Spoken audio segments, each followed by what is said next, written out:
శీతాకాలం మొదలైంది. స్కూల్లో యాన్యువల్ ట్రిప్కి సమయం ఆసన్నమైంది. పిల్లలు రోజులు లెక్క పెట్టడం మొదలుపెట్టారు. కానీ ఈసారి వాళ్ళకి ఎక్కడికి వెళ్తున్నారో ఇంకా తెలియదు. భైరవ హిల్స్కి ట్రిప్ అనౌన్స్ చేయగానే 40 మంది స్టూడెంట్స్ చాలా ఎక్సైట్ అయ్యారు. ముఖ్యంగా Aarav, Kabir, Nikhil.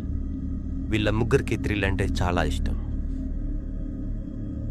Destination point residency అని ఒక పాత లాడ్జ్. అది ఒక కొండ మీద ఉంటుంది. చుట్టూ పెద్ద పెద్ద చెట్లు, వెనుక వైపు దట్టమైన అడవి తర్వాత ఒక పాత లేక్ ఉంది. నైట్ టైం ఆ లేక్ వైపు ఎవరూ వెళ్ళరు. బట్ స్కూల్ వాళ్ళకి ఈ విషయం తెలియదు. బస్ ప్రయాణం చాలా ఫన్తో కొనసాగుతుంది.